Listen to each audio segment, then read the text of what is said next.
Man, do we need the bye week. The Rizzo Show starts now.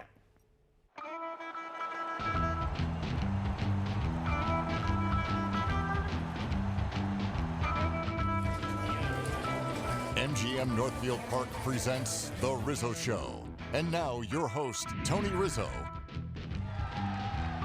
A poop Sammy today, kids. Come on, we know what those taste like, right? Folks, what a mess. Welcome to The Rizzo Show. Tony Grossi is here with me from ESPN Cleveland and thelandondemand.com. Tony, what did you think of the game today, T?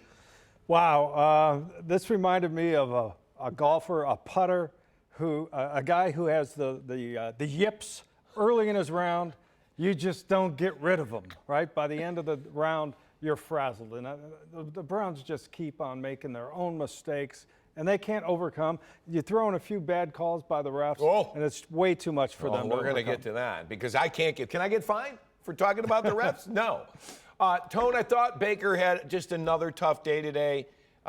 He left the game in the third quarter. What was it, a hip injury? But he came back, right? He got hurt on that running for a first down. He left the field, went to the locker room. This play here, right? Where did he get hurt? Did the guy hit him? I don't know. Maybe he landed to the hip? Landed. The rest of the game, he was grimacing after throws. He came back, didn't miss any play time, but right there it looks like it hurt. Admitted after the game he was still in some pain. Riz, if they played a game next week, he might be very, very questionable. Fortunately, they're off. Yeah, do you think he will be back, though, for the Patriots game? I would guess so, yeah, but I think it would have been very iffy if they played this coming Sunday. Well, he had an up-and-down game, Tone. Another 3 interceptions, although you could argue 2 of them were tipped. Baker's now averaging an interception plus for his entire career, every game. He's got more interceptions than games started for his career. He had another tough day today. Thought he hung in there, though. Thought he showed a lot of toughness today, and he didn't miss a snap despite being injured. Here is a sore Baker talking after the game. Any loss hurts. Losing at home sucks. I mean, we played 3 games here, lost 3 of them. So it hurts, especially when it was a game that we really felt like we needed. Tone, why doesn't he look as accurate? He has 8 interceptions and just 4 touchdowns. And it just looks like, you know, the way Seattle, did you guys see what Pete Carroll did with his 6-foot quarterback? He kept running that waggle. The whole team went to the left, and then he would come out right. Yeah. He was in space, and he could see the whole field. Baker looked, again, a little bottled up in the pocket. I thought he played okay, but 3 interceptions, Tone, is just too much. 1 in the end zone. They also had a fumble by Nick Chubb. Very rare there, his first time since he was in college. Right. Blocked punt. All of that, they were in position to win at the end, whereas they got the ball on their home field with 3.5 minutes to go, and they start the drive with what? A holding penalty. So you're digging yourself in the hole, a hole right there, and then 2 plays later came the interception, their 4th turnover of the game. Tony, you mentioned a lot of mistakes today. First of all, when you get a punt blocked, and give the Seahawks credit to them, they loaded up the right side and got through to block a punt. Baker had 3 interceptions. Nick Chubb had a fumble. Tony, you can't turn the ball over 4 times and have a block punt and win a game. But as you said, they still had a chance. They did. I mean, they were in the process of overcoming tons of adversity. But then at the end, they just caved in to their own mistakes again. You know, whereas as great as their roster is, it's the best. We all said it. It's the best roster we've seen in 20 years, 21 years of this new era. No roster that good could overcome those kind of mistakes against a team like Seattle. Tony, it's not getting any better, though. The mistakes, the penalties are not going away. I keep hearing Freddie Kitchens, and it's getting old, talking about we got to get it corrected. Well, when are you going to get it corrected? And it's like infectious. You know, then the defense needs to stop. Wilson goes right down the field. Why? 2 defensive penalties, gives them first downs, and then it leads to what we have here. Riz, they do the things that playoff teams don't do. Well put. Tony, now, Jarvis Landry left the locker room today before anybody was allowed in. There were a bunch of players that didn't want to talk today, but I got to give Odell Beckham Jr. credit. He did talk today, and he talked about all the Browns' mistakes. You got to overcome the penalties. You got to overcome all that turnovers every which way. You know, we were beyond in the game. You know, we actually had the game in our hands, and we let it get away today. So that's something that everybody in this locker room has to live with, and take on them as they, you know, get some couple days off to relax, enjoy their families, whatever it is, to get ready for the Patriots. Tony, is the bye week coming at a good time? Yeah, for all of us. For me, it is. I don't know about is it for the Browns? Yeah, oh, absolutely. I mean, no, you'd like to have the bye week after a win, but those are so few and far between these first 6 games. But yeah, I mean, Baker Mayfield needs to convalesce from this hip injury. He's been hurt now 2 games, right, in a row. That they need their mind uncluttered. They need to come back determined to be smarter. And I don't know if that can be done. Tony, what did you think of the officiating today? It was terrible. It really was. It almost looked like, you know, I had to look up this referee after the game. First-year referee. I don't think it was, though. He's been in the league for a while. He's got tenure, but as a referee, Yeah. I think it's his first year. Oh, my gosh. One penalty after another. Reviews that went unchallenged, unreversed. Looked like they should have been reversed. There was a pull of a Chubb's face mask. They didn't call. Tony, I thought the Landry play was ridiculous. I mean, that is the block was phenomenal on that play. Okay, look at how frustrated the kids are getting. Yeah. I mean, really, look at this. That's why he was really angry. That's why he left before the media could get in. And then there was that play near the end zone where he broke the plane of the goal line. They didn't call it. And they called it a fumble. So then they get another play, and Chubb gets yanked down by Jadeveon Clowney. By his face mask. Yeah. They didn't call that. Yeah. Tony, I felt like they broke the spirit of the Browns. Well, they did. Officials. Tony, when you feel like you have to beat the officials and the other team, nobody could play like that. No, and yourself. That's three opponents they had, themselves, the officials in Seattle. It's amazing this game was this close. I can't believe they were in it. Riz, they started off a 73-yard kick return, just kick starts. They get off, they scored 3 touchdowns their first 3 possessions. Unbelievable. Right where you want to be against Seattle, and they let them back in. All right, Freddie, what did you think of the officials today? I'm not commenting on officiating. I got a memo the other day. Not commenting on it. You guys saw the game. Tony, I think they're over officiating. I think it's a problem in the league. I just don't think it's indigenous to the Browns. I think the NFL's got to understand. Nobody wants to see flags constantly. They're nitpicking. Illegal offensive lineman downfield. The guy was a yard over the line of scrimmage. Give me a break. They're officiating these games as if it's the second week of preseason, and they're trying to set examples. Now, this is what we may call later on in the year, but they're still calling them. It disrupts the flow for teams, but also it makes for terrible viewing by the fans and people in the seats. But you have to overcome it. Seattle overcame it. Tone, we got a firsthand look today, and maybe the MVP of the NFL in Russell Wilson. How good did Russell Wilson look today? Again, no interceptions on the season. And Tony, he got out of that pocket and ran. It seemed like he ran for 100 yards. Yeah, he does great at not only managing the game, which some quarterbacks wince at. You don't want to be pegged a manager of the game, but he manages the game and he makes big plays if he needs to. And you're right, 14 touchdowns now, I think, no turnovers, completing over 70% of his passes. It looked like Baker Mayfield copied him on his first touchdown run, right? And run up the first time middle. we've seen that with the middle was so wide open. Russell Wilson did it on a 16-yarder. When you got that force managing you, that calm, collected force like him, it's a great benefit to have as a team. Would he get your vote right now for MVP? Absolutely, yeah. Absolutely. Mine too. Time now for our Merriman Legal Play of the Day. Tony, you mentioned it. The Browns were still in this thing somehow. I don't even know how, but the game ended right here. A decent throw and the ball coming out of Dontrell Hilliard's hands. It was intercepted. Tony, I just thought this was just so typical of the day that the day would end like this because the Browns really gave that game away. And, they talked all week about getting the ball in your playmakers' hands. I don't know if they were thinking of Dontrell Hilliard when they were saying that all week. I got world-class receivers, and I'm throwing it down. All right. Merriman Legal, make Tom's team your team today. Merriman Legal would have caught that ball. Time now for the Rizzi Recap. Tony, just too sloppy. I'm sorry. You cannot, you and I both said it. Penalties, turnovers, and to add in the block punt. way too sloppy to win a game. Now I have defensive concerns. Couple of good stops by the Browns defense, but for the most part, 32 points they gave up at home to Russell Wilson. And then, Tone, now we're 2-4, 0-3 at home. Can the Browns still make the playoffs at 2-4? Yeah, they can. I mean, they're almost putting themselves in the corner of having to win every game in the division and then hoping for some other outcomes. Because now Baltimore is 2 games ahead, so that negates that one win the Browns had in Baltimore.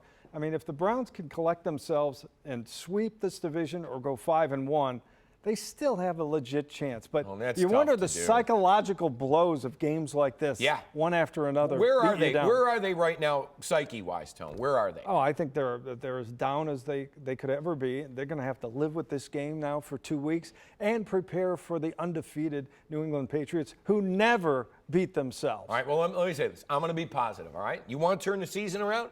You'll have a chance in 2 weeks. Because if you could beat the Patriots, and we think we'll hand them their first loss, that'll get the train rolling. They have 2 weeks to prepare, Tone, right? Yep. The only time they beat Tom Brady and Bill Belichick came after a bye week. That was back in the Eric Mangini days. I remember. They we got ran to it right down their throat that day. Absolutely. Coming up, how's the AFC North shaping up? We'll look at the other action in the league, and we'll spin the wheel. Don't go anywhere. It's the Rizzo Show. Stay with us. We want to win our games at home, and we haven't done that yet. So, of course, that hurts. But we've got to keep preparing.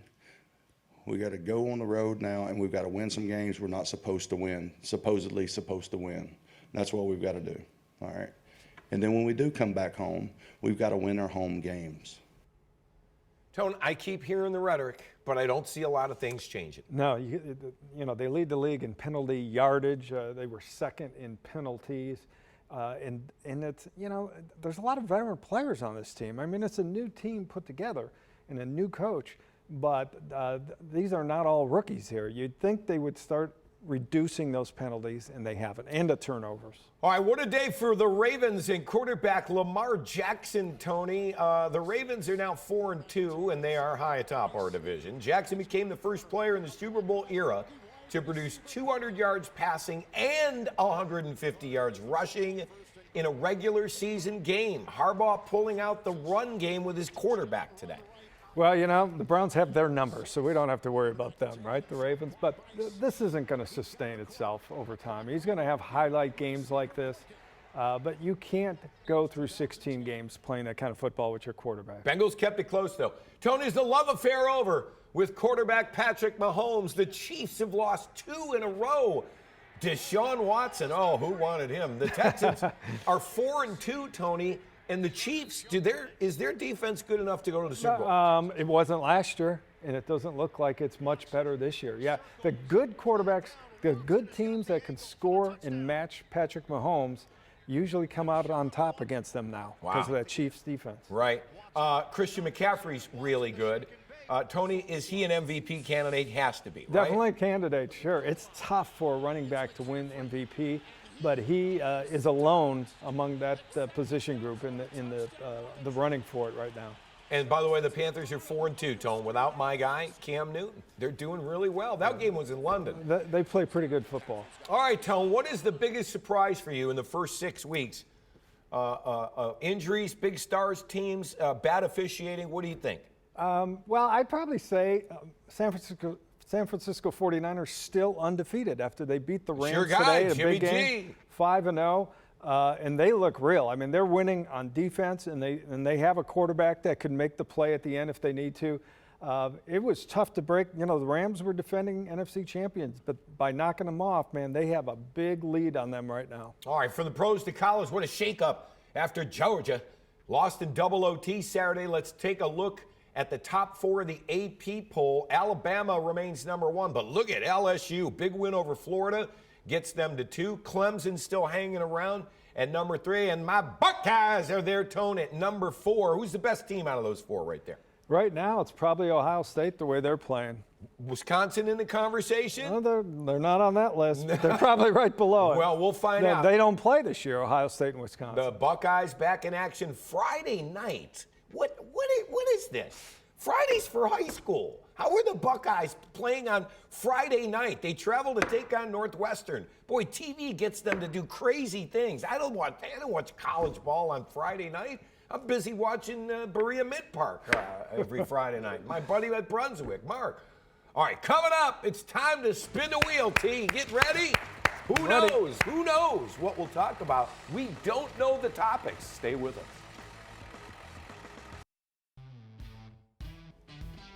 Here we go. Here we go. Tony, sometimes I feel like watching the Browns. It's spinning the wheel.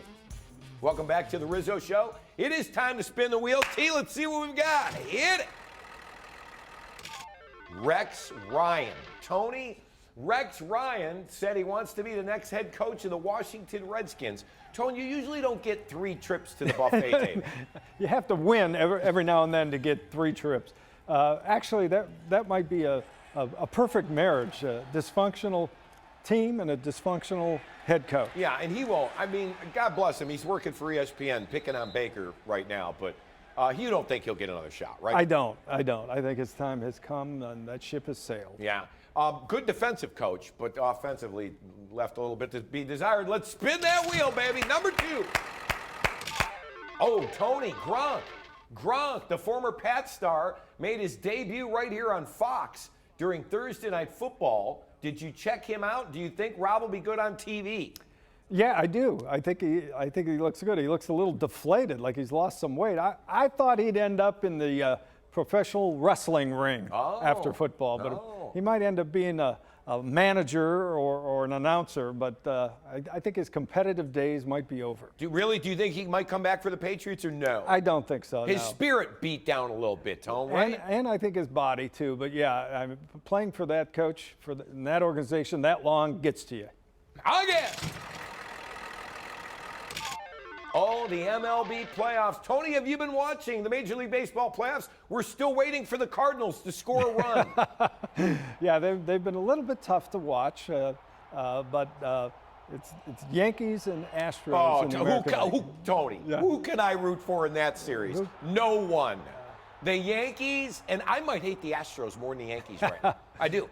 Well, sign stealers. Remember last year they had that guy in the dugout with a video camera, little illegal play right there. Can I say it? I might be rooting for the Yankees in this series. What do you think? Well, you may get your wish. Okay, here we go. Here we go. I don't know what number we're on, but I think we got like 4 of them. Rage Room, Tony. So Wells Fargo Center in Philly has a rage room where upset Flyer fans can smash dishes, TVs, walls. It's $35 a person, and you get 5 minutes to use bats, sledgehammers, and anything else you want to take out your frustrations. Well, if the Browns keep playing like they are, you could raise the price to $175, and you could probably get a long line. Maybe to use that room. Maybe that's what we need on Rizzo Show. Maybe like after the games, I'll get you in the rage room. We'll find a room somewhere here in the building. We'll just have you smashing things. All right, here we go. Next.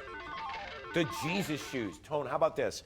They had a pair of Nikes, all right, limited edition sneaker. They put holy water in them.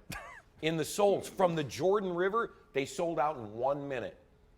Can you get Baker to put them on right now for me? I hear you can walk on water with those shoes. Oh, Tony, they were only $3,000, and they sold out in 1 minute. Jesus shoes, baby. Sounds like a deal. How did I not come up with something like that? All right, finally, it's our last spin. Here we go. Trick or treat. Oh, Halloween right around the corner. Tony, what is your favorite candy? Candy corn. I know that's not a favorite of a lot of people. Tony, voted the worst candy in America year after year. You are the only person I know that likes candy corn. I think I would get a few bags of it every Halloween, and I liked it. It's the only time I would eat it. I like Kit Kat. I like Reese's. I like Milky Way. I love candy. Can't wait for Halloween. All right, don't go anywhere. When we come back, we'll wrap things up and look ahead right here on the Rizzo Show. Stay with us. If we don't hurt ourselves, this team can go where we want to go. And I think, I said earlier in the week, we found out, the problem. And it's, the self-inflicted mistakes, the stuff of holding us back, shooting ourselves in the foot. If we eliminate that, we can be a great football team. But if you have to constantly overcome things like that, it's tough. Boy, Tony, I don't know. I think we could all use a good laugh right about now, right? So why don't we all tune in? Stay tuned, baby. Big Chuck and Little John coming up next. Tony, I hope that I know it was a bad loss today, but I'm hoping the Browns' spirit isn't broken. Yeah, well, the way they looked and sounded after the game, they could use a few days off to get their spirit back, because I think that was a crushing loss to them, the way they gave it away. I never thought, well, yeah, I kind of thought there was a chance to go